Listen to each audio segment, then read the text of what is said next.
Hello, dear students. Today we will talk about emotional intelligence. Emotional intelligence is a hugely important concept. If you have high level of emotional intelligence, you will be able to rise in your career significantly faster than otherwise. You will be able to communicate with people more successfully. You will have more friends. And overall, people who have high level of emotional intelligence really achieve greater results in their lives than those who do not. Let's talk in more details about emotional intelligence. Let me share my screen. And here is the first slide, emotional intelligence, how you can use it to win. What is emotional intelligence? I'm sure you have heard this phrase, this combination of words. Many people have heard about it, but not many people really know what it is.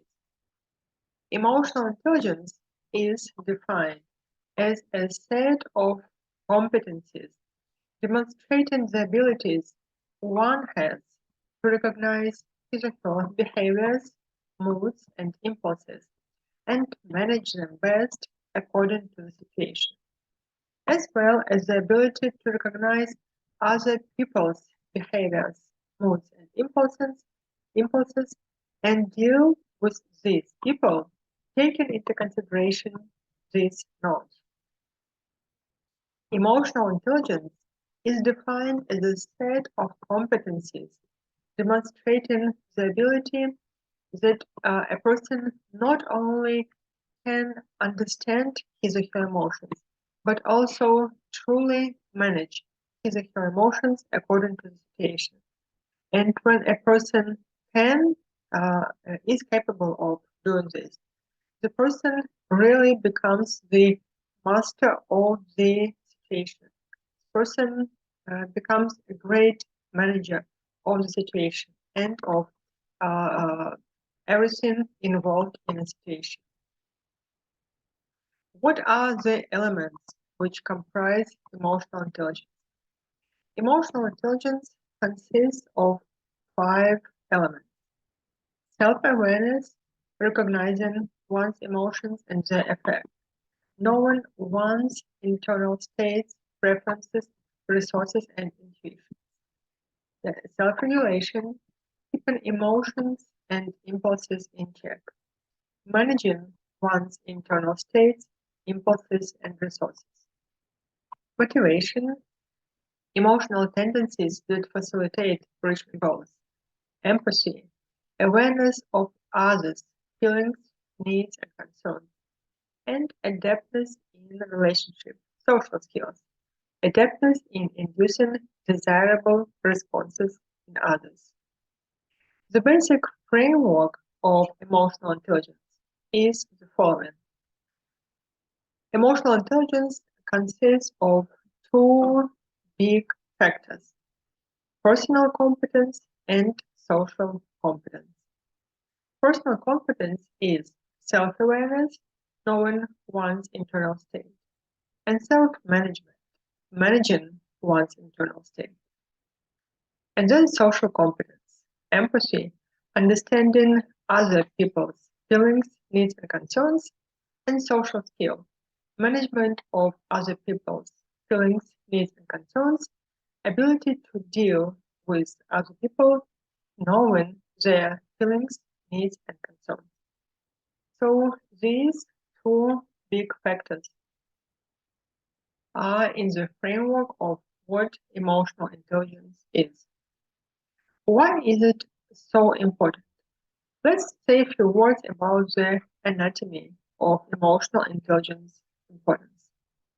When a person has perceived something, for example, a person has seen something, information travels to thalamus, where it is interpreted into the language that the brain can understand, and from there information travels to the thinking part of the brain, where it will be interpreted with logic and reason. And you see this long, big arrow pointing into this direction. At the same time, you see another arrow, and it is pointing to amygdala. Amygdala is emotional part of the brain. So the same information, while the same information from thalamus is traveling to the thinking part of the brain, where this information will be interpreted with logic and reason. This information travels to amygdala, the emotional part of the brain. And as you are noticing, the arrow which is pointing to the thinking part of the brain is long and big, and the arrow which is pointing to amygdala is shorter and it is perforated. What does it mean? It means that the pathway which lets information travel from thalamus to the thinking part of the brain allows all the information that a person has perceived to fit there and to actually reach the thinking part of the brain. The pathway to which leads to amygdala is significantly shorter and it is significantly more narrow. It means that not all the information that a person has perceived and which got to thalamus actually can fit into this pathway which leads to amygdala. So only a portion of information is going to thalamus to amygdala.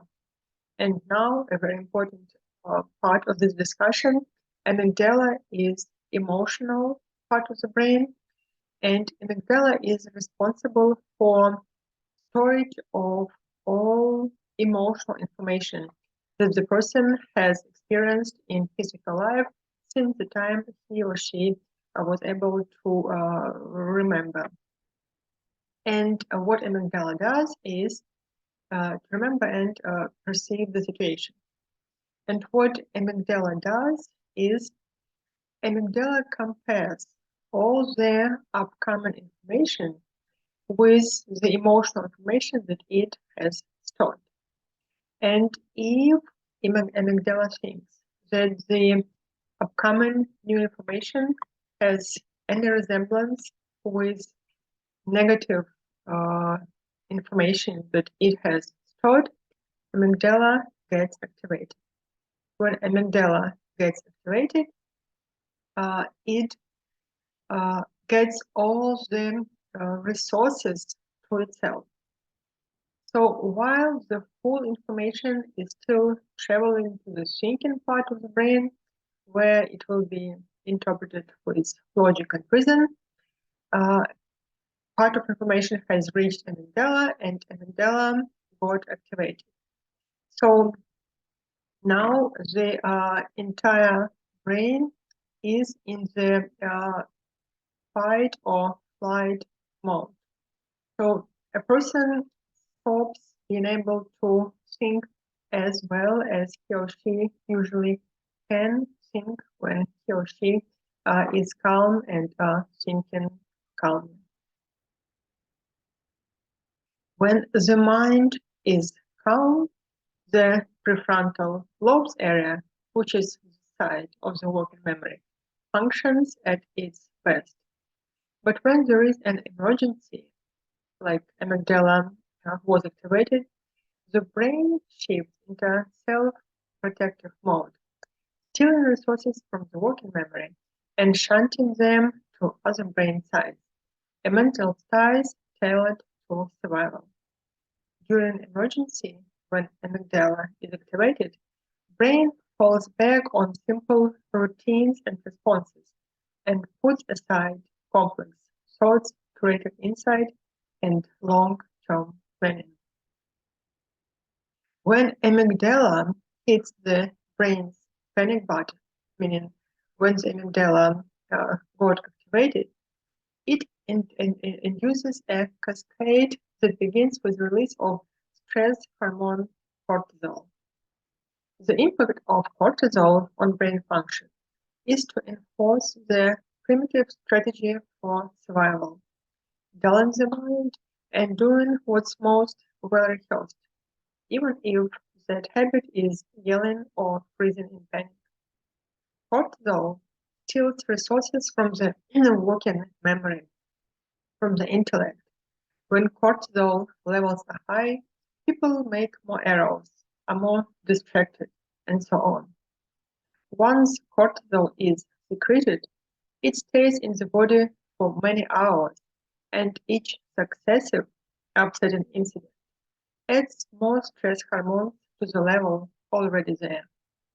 The resulting build-up can make the amygdala a hair trigger, ready to hijack a person into anger or panic at the least provocation.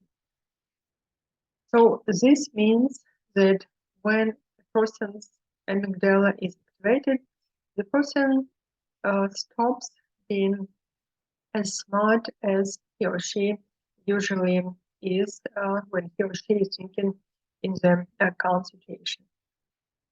So we need to remember that amygdala can override the thinking brain.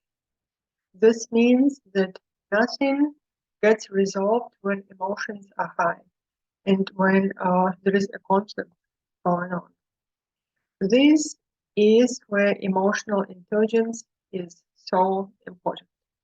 A person can be very smart, but if a person doesn't have high level of emotional intelligence, meaning the person doesn't have high level of personal competence, meaning is not very self-aware, cannot understand his or her internal state, and cannot manage his or her internal state, and cannot understand other people's feelings, emotions, and needs and concerns, and cannot manage a relationship with people who have different needs and concerns.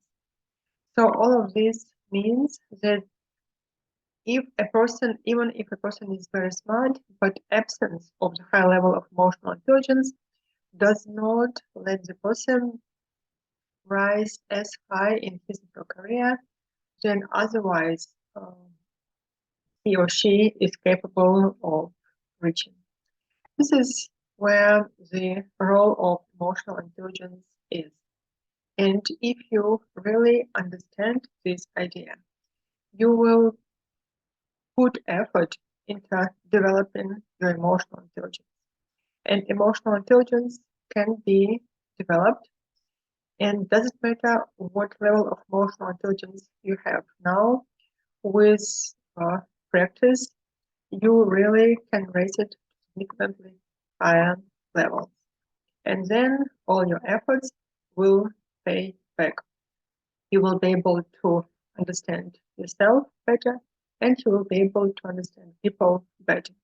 And this means that your communication and your dealing with other people will significantly improve. After watching this video, please study all the materials loaded in Moodle about emotional intelligence. There are several really interesting and useful articles there, so please take a look at them. And there are videos loaded there which are very helpful as well. And now I wish you to have a good day and stay safe. Goodbye.